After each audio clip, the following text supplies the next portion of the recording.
What's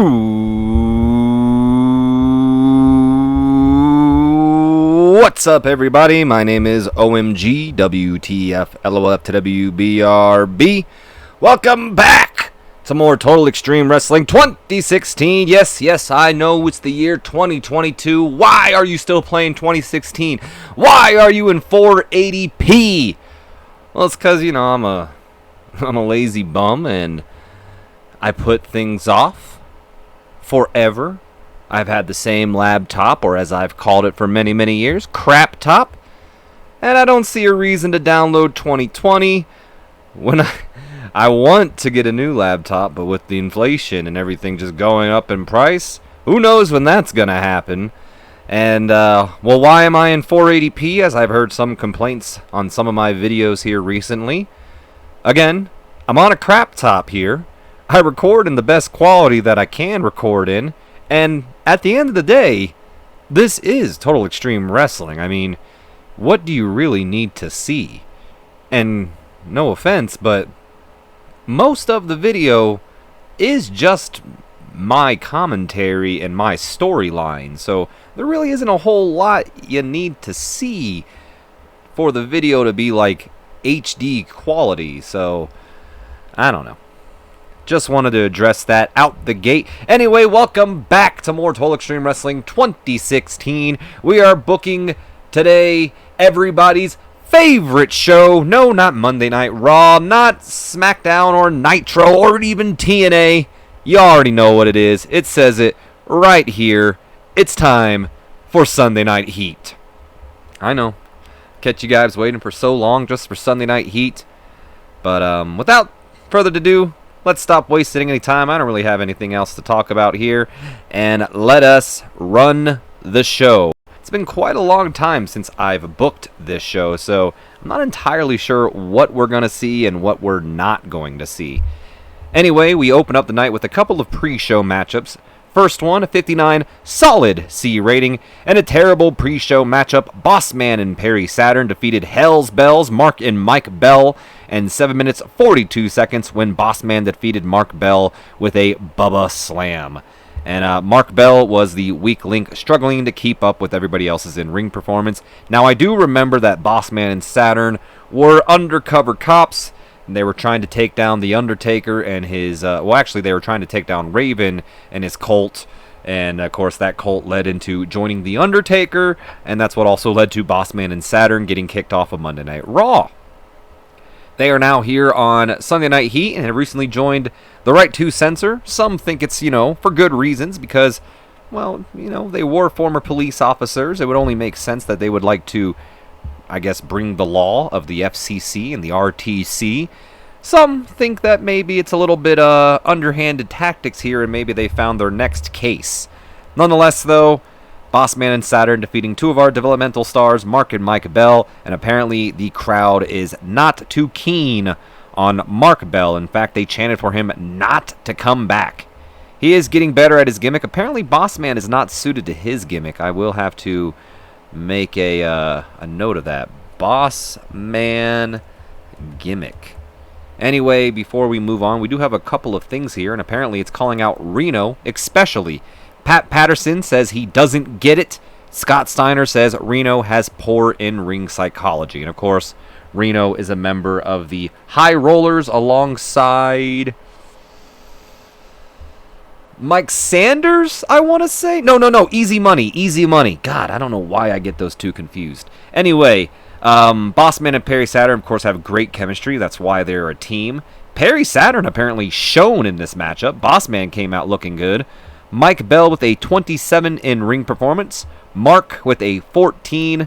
Perry Saturn with a 75. And Bossman with a 72. Perry Saturn is getting better at his performance. Moving on, we have a 48D plus rating here. And a terrible pre-show matchup. Mark Henry defeats Bull Buchanan in 4 minutes 15 seconds with the Death from Above. Bull Buchanan apparently not suited to his gimmick, but I believe he's in our developmental territory, so it doesn't matter too much to me. Apparently the hot crowd was against Bull Buchanan, chanting for him not to come back as well. And that is something that seems to be steady here in this save. because recently I've actually, and a lot of you may or may not remember, I did a short-lived series called WWE versus TEW, which is where I pretty much would watch the WWE shows and book the show, whether it be Monday Night Raw, 205 Live, SmackDown, maybe even NXT. I don't remember if I did that. Anyway, I would book the shows, and it would be, you know, pretty much how TEW or how WWE would do against TEW, pretty much. Spoiler report, they didn't do all that well, but it was kind of an eye-opener on how WWE books, and I've recently started doing that again in my free time, where I've gone back on this save, starting out where, I forget where it starts out, but pretty much it leads into the Judgment Day pay-per-view, where it was Austin versus The Undertaker, Kane versus Triple H, so on and so forth. So, I've been doing that, where it's WWF pretty much versus TEW, and I've been booking the invasion angle, how WWE has done it. And not only has it been interesting seeing just how much I actually stepped away from WWF, and how I kind of wish, looking back at it, that I would have watched the WWF shows and kind of got an idea of how they were booking things. Maybe restricted myself a little bit more on who I could hire and who I couldn't. But at the end of the day, this is fantasy booking. I'm rambling. I don't even know. Oh, yeah. The reason why I brought it up is because Bull Buchanan I've had to use a couple of times in the game because, well, he's had matches on TV, and the crowd does not like him very much then either. And unfortunately, it seems like almost a year later, he hasn't improved much since, so interesting. Anyway, Bull Buchanan with an in-ring performance of a 40, Mark Henry with a 56. And our final pre-show matchup of the night, the main event, 46 solid D rating here, an abysmal pre-show matchup. Too Cool, Rikishi and Scotty Too Hottie defeats the Intelligentsia in 8 minutes 28 seconds. Of course, the Intelligentsia is another one of our developmental teams. Matt Stryker and Christopher Nowinski.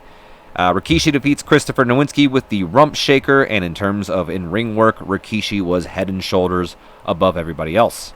Nowinski was off his game. Rikishi stood out as being good. Nowinski with an in-ring performance of a 16. Matt Stryker with a 22. Scotty Too Hottie with a 48. And Rikishi with a 62, not a 72. All right. So we open up Sunday Night Heat with a 70 C+ rating here. Sunday Night Heat opens up with the music and the arrival of Delo Brown. The commentary team recap Delo Brown's title match from this past Heat Super Show. Of course, he came up short thanks to Shawn Stasiak, who is a little jealous of Delo Brown just coming up here and kind of getting pushed right into the main event scene. Once in the ring, Delo Brown takes to the mic. All right. Now, I'm usually the calm and collected type, right? But we ain't about to let what happened last week slide. So I'm going to need two things. One, Mr. Heyman, I'm going to need another shot at Palumbo because I had his ass beat last week. And two, Shawn Stasiak, you may have Hulk Hogan on your schedule, but you better make time because sooner rather than later, I'm going to whoop your ass. But first things first, Mr. Heyman, your answer, please. Delo Brown paces the ring back and forth because, of course, he's pretty fed up. He feels he should be the Heat heavyweight champion, and he was screwed over by Shawn Stasiak. Of course, he's waiting word from the GM, threatening to hold up the show until his demands are met. And he is met by the arrival of Sean O'Haire. Not Chuck Palumbo, but Sean O'Haire. Look, with all due respect, Sean, I didn't ask for you, so get to stepping. Whoa. You tell me with all due respect, then respond with that? I know you didn't ask for me, Delo, but you got me. And I ain't going nowhere. I get that you were screwed out of your title opportunity, but nowhere does it say you get to jump in the line and get another shot, especially when Palumbo and I have unfinished business. Well, you know, I think I should be the number one contender. You think you should be the number one contender. I don't think it's too difficult, O'Hare. I say we settle this issue the only way we know how to in this business. D'Lo Brown throws the microphone down. He gets in the face of Shawn O'Hare, and things look like they're going to get out of hand between the two until they are met with the arrival of the one Billy Gunn and the Heat heavyweight champion, Chuck Palumbo. Look, as much as I'd like to see you two kick the crap out of each other, it's not going to be a number one contendership. I've beaten you, O'Hare, and I've beaten you, Delo. And that's when Billy Gunn takes the mic, and I think it's time we answer the question everyone here wants to know: who would win in a fight between Chuck Palumbo and the one Billy Gunn? Oh, God. No one wants to see that. Literally no one, says Shawn O'Hare. You know, he ain't wrong. There's not a soul who wants to see you two fight. We already know the result of that matchup. Yeah, obviously me, says the champion Chuck Palumbo. And at the same time, Billy Gunn says, me. So we get a little bit of a dual, or I guess a dual disagreement here. That's what we'll call it. As Palumbo and Chuck Palumbo and Billy Gunn, excuse me, think they'll win that matchup. And that's when these two start to bicker back and forth because, well, Chuck Palumbo thinks he'll win. Billy Gunn thinks he'll win. I'm pretty sure Palumbo thought Billy Gunn was on his side, but turns out he wasn't. We get a little bit of bickering between all four men here now until they are met with the arrival of the general manager of Sunday Night Heat, Paul Heyman. Golly, do I have any water? A little bit. I don't know whose voice screwed me over, but something's got my voice. Hopefully we don't need any more water, because that was literally all the water I have. Gentlemen, if I may, I think I can solve this problem. While I for one agree with both Mr. Brown and Mr. O'Hare, and more than likely everyone else here, when I'd say I'd rather spend the night in a porta potty than see Chuck Palumbo versus Billy Gunn. Maybe if you two weren't in cahoots, but I get the sneaking suspicion the only reason you want that match, Mr. Palumbo, is because you're hoping Mr. Gunn will lay down on his back for you. Both Mr. O'Hare and Mr. Brown only lost their matches due to outside interference. You being one of those interferences, Mr. Gunn. So because of that, I'm going to leave you out of this occasion. What? But like Delo said, let's settle this issue the only way we know how. Tonight, let's see D'Lo Brown take on Shawn O'Hare, and let's make it for the number one contendership. Gentlemen. All right, well, just a little basic opening segment here. D'Lo Brown thinks he should be the number one contender. Shawn O'Hare thinks he should be the number one contender. Both men were rightfully screwed out of their opportunities for the championships. And, of course, we already know that Billy Gunn is desperate for his championship match and is kissing up to Chuck Palumbo to get that title match. And even though Palumbo thinks Billy Gunn is playing ball, I don't think Billy Gunn is playing ball, but you never know. Anyway, Paul Heyman, because of Billy Gunn's interference in costing Shawn O'Hare his match, will not get an opportunity. And since, of course, Shawn Stasiak already is getting an opportunity against Hulk Hogan, I guess he doesn't really deserve an opportunity either way because of D'Lo Brown, or costing D'Lo Brown his championship. Long story short, we'll get D'Lo Brown versus Shawn O'Hare tonight to decide who will face Chuck Palumbo next for the Heat Heavyweight Championship. Crowd got hotter for this. Paul Heyman looked good. Chuck Palumbo looked good. Gained heat for the feud. And no worker improvements here. Moving on to our next segment, we get a 50D+ rating as we are backstage with Josh Matthews. Ladies and gentlemen, joining me at this time, Hollywood Supernova and the Blue Meanie. The Blue World Order. Guys, last week I think it's safe to say you caught everyone off guard, especially the Right to Censor, when you infiltrated their tryouts in a plea to get the band back together. Well, tonight you face the Haas brothers in your Sunday Night Heat debut.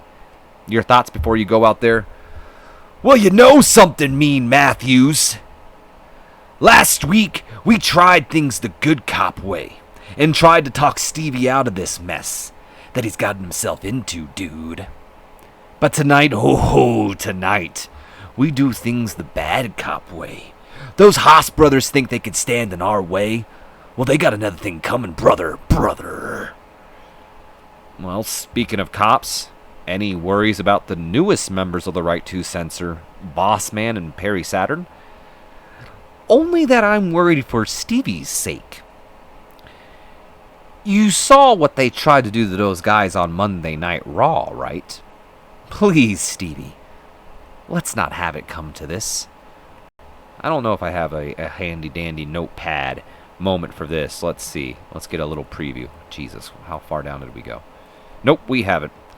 So, just a quick little segment here introducing the Blue World Order as they continue to beg Stevie Ray, or excuse me, not Stevie Ray, Steven Richards, excuse me, I couldn't remember his name for a second, to not let it go to war and to finally put down his dorky ways, I guess, and join the band pretty much. We'll see the bWo versus the Haas brothers tonight. Anyway, moving on, 65 solid C rating here. Primetime Monty Brown stands on the ring alongside his tag team partner, the world's strongest man, Mark Henry, and Brown has a mic and is ready to explain himself. All right, calm down, quiet down. No one is here to listen to you guys. Y'all bought your tickets, so sit down and shut your mouths. Now I'm out here to explain myself because Mr. Heyman has asked me to do so. Explain myself for what, you may be asking? Well, you be right for asking because I'm out here to explain why Mark and myself did not show up last week for our match against Too Cool. Well, you want to know why? Because Mark and I are through wasting our time with small fries. It's already an insult that we're down here on Sunday Night Heat and not up on Monday Night Raw or Friday Night Nitro. And we damn sure ain't gonna impress any higher ups fighting Rikishi and Scotty Too freaking Hottie. So going forward, Mark and I will only compete when we see fit. And as the alpha males start to head out the ring, they are caught off guard by the music and the arrival of the handy dandy notepad itself, who introduces the MTV champion, Hardcore Holly, and Ron Waterman. Hold on now, where the hell do you think you're going? I don't know what it is in this generation that makes you all so entitled. What the hell have either of you even done to be walking around like you're above the rest of us, huh? Well, shut your mouth. I'm not done. I'm so tired of being disrespected by guys like you and Just Incredible, thinking you're owed something. No one owes you a damn thing. But I'll tell you what, Ron and I have made it our personal mission to beat some respect into this new group of talent. And since you think so highly of yourself, well, that's when Hardcore Holly holds up the MTV champion. Is this reason enough for you to fight tonight, or do I need to slap you silly first? I love to see you try and slap me, let alone silly. But you know what, Holly? I'm glad someone gets things around here. You're damn right that MTV championship is plenty of reason for me to fight. So let's do this, softcore. Leave it to you to throw a lame-ass jab in, too. I say, why wait? Give me a damn rep and let's do this now, Heyman. Coming up next, the MTV Championship is on the line. Hardcore Holly defends against Primetime Monty Brown, and that's going to be hot. Mark Henry, a real star in this segment apparently, gained heat for the Monty Brown-Rikishi feud. As we move on into our next segment, 61 solid C rating and a poor match. Hardcore Holly defeats Primetime Monty Brown in 8 minutes 29 seconds with the Alabama Slam after a distraction from Rikishi. Hardcore Holly making his 4th defense of the MTV Championship. The way I'd like to see things here is, Mark Henry and Ron Waterman may be getting into it on the outside of the ring. And, of course, the referee being distracted by that, which allows Rikishi to get in the ring while maybe Monty Brown looks like he's about to set up for a pounce or something. And as he runs into, he gets a giant super kick, which bounces him off the ropes, perhaps, as he's kind of stunned from the super kick from Rikishi. Hardcore Holly catches him. Alabama Slam. 1, 2, 3. still your MTV champion, Hardcore Holly. Monty Brown with an in-ring performance of a 56, actually outperforming Hardcore Holly here with a 55 in-ring performance. Monty Brown is moving up. Moving on into our next segment here, 72 B- rating here as we have a quick little freestyle segment. Too Cool attacks the Alpha Males, and Monty Brown was almost hit with the worm. So a bit of a self-explanatory. Perhaps I should have added Ron Waterman and Hardcore Holly here to kind of explain why Mark Henry was getting beaten down as well. But either way, you get the general idea here.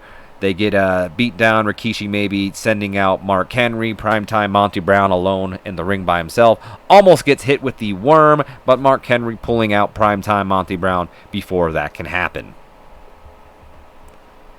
56 C- rating here as we are now backstage in the Right 2 Censor's locker room as Steven Richards is giving a pep talk to the Right 2 Censor. Of course, in the background. In the background, Looney Lane is complaining to Russ over her new uniform as she's not too happy with the button-up black tie going on. All right, guys, you know what to do. Meanie and Nova may not be breaking any television rules, but they're a bunch of goofs who could corrupt our youth, much like these children programs like the SpongeBobs and the Ed, Edd n Eddies. So they must be stopped tonight. That's when Boss Man steps up. Sure you don't want Saturn to handle this, boss? That was a horrible Boss Man, by the way. Charlie's, of course, a little bit insulted by that. No, he doesn't want you or Saturn to handle this, Boss Man. We don't even know if we can trust you two yet. Russ and I, we're Steven's cousins. We're family. And if you can't trust family, who can you trust? Right, Steven? That's right, Charlie. All right, gentlemen. Let's do this. So, of course, just a quick little segment here showing that there's a little bit of dissension in the Right 2 Censor as the Haas brothers don't know if they can trust Bossman and Perry Saturn, and for good reason, as we just recently saw on Monday Night Raw that they were undercover cops and they were spying on Raven that whole time, and of course also establishing that Looney Lane, who is a bit of a ditzy beach bimbo. I don't know. Bimbo, I guess, is a little disrespectful, but she's supposed to be that kind of like airheaded beach girl, I guess. Not too happy with her new gig, which she thought she was signing up for MTV and it was going to be a nice little sexy gig, and it turns out she's working with the Right 2 Censor, who's pretty much against almost everything she probably is. Anyway, quick little segment here. Boss Man not suited to his gimmick. I wonder if we made him a censor, and that's why it says he's not suited to his gimmick. Anyway, moving on, we have that tag team matchup. 59 solid C rating here. And a bout that had subpar wrestling and little heat to it. The bWo, Blue Meanie and Hollywood Supernova defeat the Right 2 Censor in 8 minutes 26 seconds when Hollywood Supernova defeats Russ Haas with a flying senton after distraction from Boss Man. Charlie Haas had an in-ring performance of a 58. Russ Haas with a 63. Wow, Russ outperformed everybody in this matchup. Hollywood Supernova with a 51, and the Blue Meanie with a 49. So the general feeling here is kind of like, I don't know. You may interpret it as a botched interference from the Boss Man, or maybe Boss Man meant to do what he did. Either way, though, Boss Man coming out to perhaps help out his partners, and it backfired as Russ was a bit distracted there, and it led to Hollywood Supernova, I guess, getting a flying senton somehow. Anyway, Russ Haas is improving in his Rumble skills. 59 solid C rating for that matchup. 76 B- rating as we send it backstage to Josh Matthews once again. Ladies and gentlemen, Shawn Stasiak. Shawn, you took a gamble and it paid off. And at the next Super Show, you have the biggest match of your life, or you'll face the immortal Hulk Hogan. Don't you love it when a good plan comes together, Josh? Hogan is lucky he walked out the winner his match against the Game, but soon he'll find out that I'm on a much different level. Well, if I could ask you one thing before you leave, your confrontation with Hogan wasn't the only thing you did last week. You also cost D'Lo Brown his match for the Heat Heavyweight Championship as well. If I can ask, why? I'll tell you why, Josh. Because I'm sick of people thinking they can just cut in the line around here. I'm sick of people not taking Shawn Stasiak seriously. So if Delo was gonna jump to the front of the line, I'm gonna pull him out of that line and push him to the back. Make sense? I suppose so. So does that mean we've got to worry about... Hold on, let me pull up the handy-dandy notepad here one last time. Well, does that mean we've got to worry about you interfering tonight? I've got bigger thing to focus on right now than D'Lo Brown. In case you didn't hear, Matthews, let me be the first to tell you. On the 4th Sunday of July, I do what Triple H couldn't do. I retire Hulk Hogan. Well, thank you for your time. Shawn Stasiak, very confident as he heads into his match against Hulk Hogan. None too worried about D'Lo Brown as we move into our next segment. Coming up next, the main event, D'Lo Brown versus Shawn O'Haire. And before we have that, 63 solid C rating as D'Lo Brown is walking down the hallway for our main event. Josh Matthews catches him. D'Lo, since I've got you here, I've got to ask you.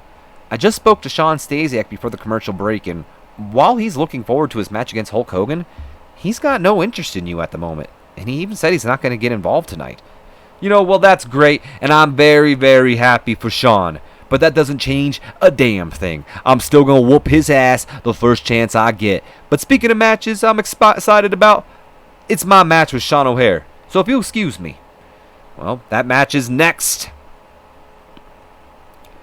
And we have our main event of the night, 54 C- rating here. And about that had decent wrestling, but not much weighing heat. Shawn O'Haire defeats D'Lo Brown. Interesting. I don't think that's how this match was supposed to go down, to be completely honest. Let me look at my road agent notes. Interesting. Okay, well, just ignore that. None of that happened. I don't know why the game, you really got to be specific with TEW sometimes. You can't just be like, oh, well, I said that it should end with outside interference and that these two should be, attacked. That means like, oh, a certain person should still win instead of, just ending by like sports entertainment finish or whatnot, which is what I probably just should have put down instead of assuming the game would have done it. Nonetheless, though, the way I envision this match happening, of course, is the typical WWE thing. We have the match. It looks like maybe one of them's going to win. When Chuck Palumbo and Billy Gunn both run out at the same time, attack both D'Lo Brown and Shawn O'Haire at the same time, making a double disqualification and no winner. And then the show kind of ending with Chuck Palumbo and Billy Gunn beating down on O'Haire and D'Lo Brown and standing tall to end off the show, which I didn't make an angle of that. I should have. But nonetheless, that's how this should have gone down. Not Shawn O'Haire winning, but practically a draw or double disqualification since that was the plan. D'Lo Brown with an in-ring performance of a 59. Shawn O'Haire with a 61. And we ourselves a 61. Solid C rating here. Apparently not enough attractive women to satisfy our core male audience. My bad. I always forget about that. Anyway, that is going to be the end of this episode. I hope you guys have enjoyed. If you have, do me a favor. Leave me a comment, like, subscribe if you have not already. Excuse me. And as always, my name has been OMG, WTF, LOWBRB. I will see you guys in the next one, which is going to be it's pretty much going to be uploaded either the day after or the same day as Sunday Night Heat, but it's going to be the indie highlight video, and then I will get to work on Monday Night Raw immediately. As always, I apologize for the wait. I've been very busy, but again, I'm sure you guys understand that. I will see you guys in the next video, so until then, you guys have yourselves a great day.